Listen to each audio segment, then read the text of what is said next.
this is where the rubber meets the road, right? You might think there's more than 5. But 5 reasons that it's difficult to stay organized. Number 1, consumerism. Okay? Without a corresponding exit of things from our home, and that's the answer there, without a corresponding exit of things from our home and offices, the clutter's just going to gain the upper hand. We are consumers. We buy stuff on the way home all the time because we're not sure if we've got a can of tomatoes, or we're not sure if we've got enough of this or that or the other thing. So consumerism is the number 1 reason we have the clutter. Number 2, and some of you alluded to this, lack of time. It is often difficult to find the time for organizing our spaces because we do not value time spent planning and maintaining. We need to value that time as part of taking care of yourself.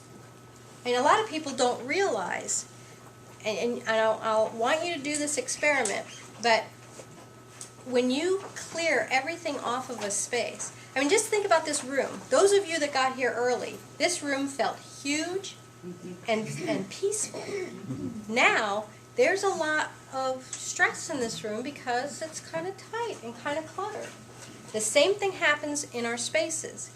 We don't realize it. It's kind of like the jackhammer that's going on, and after a while you don't really hear it anymore, but when it stops you go, Clutter does the same thing. And part of it is because clutter has a voice, and we give it the voice. We put this down here and we said, I'm putting this here to remind me to do whatever.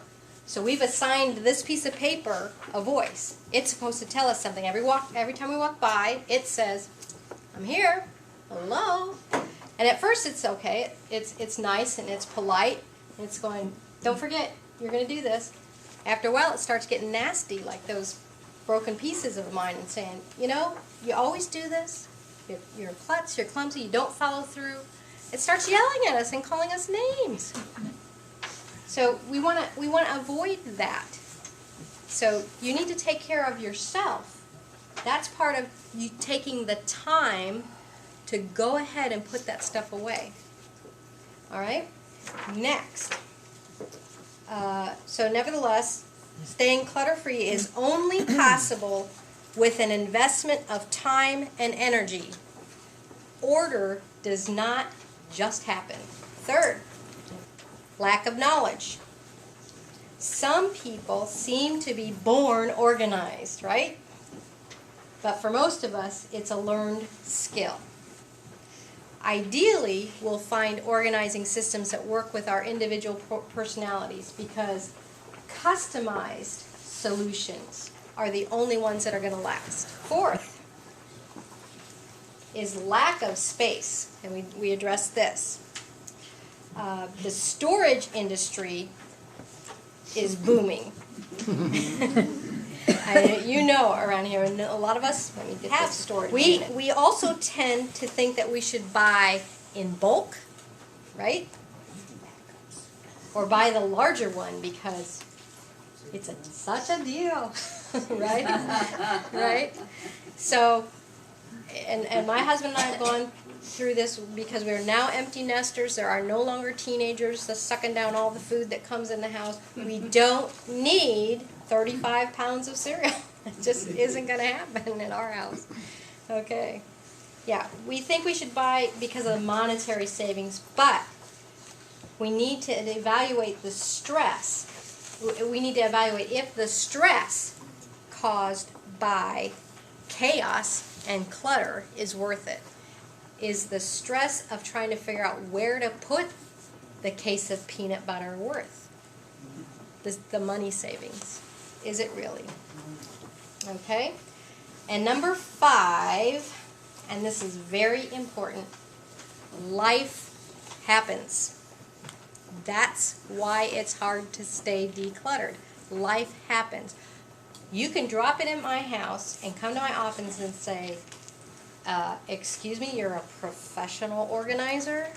What is this? I'm working on something. You know, but you give me 10 minutes, it's put away.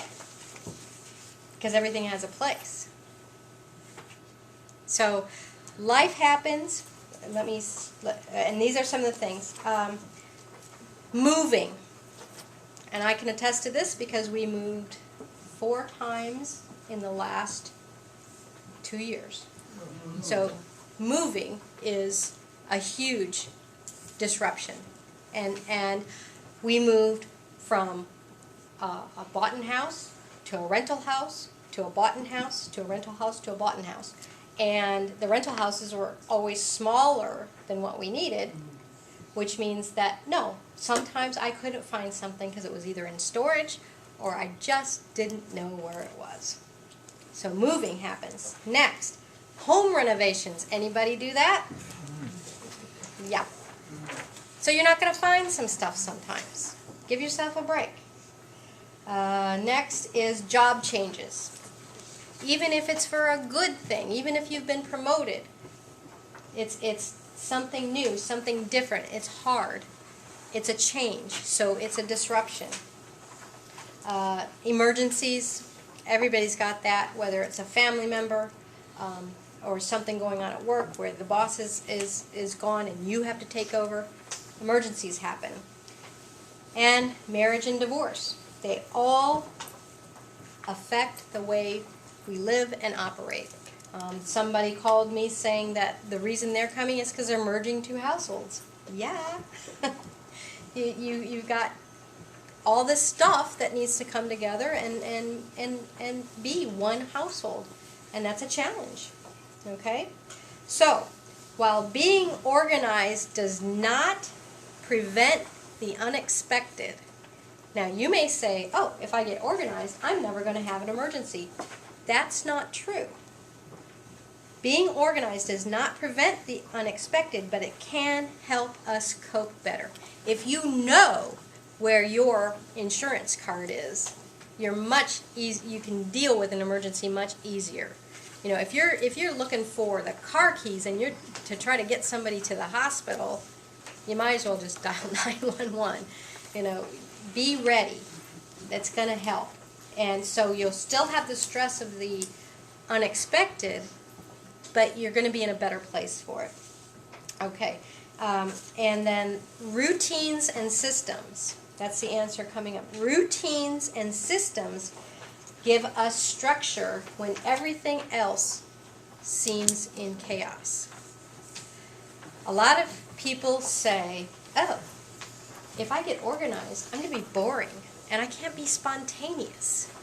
I mean, who wants that?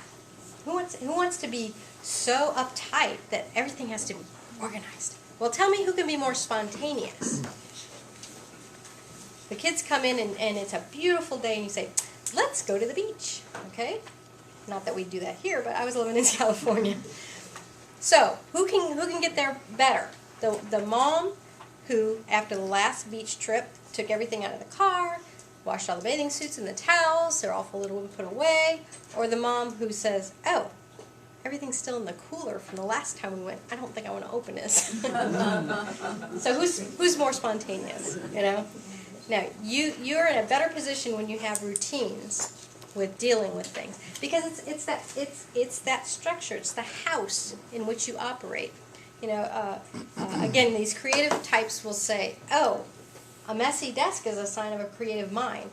I have yet to meet a painter, a serious artist, who paints over somebody else's artwork. They use a clean canvas, don't they?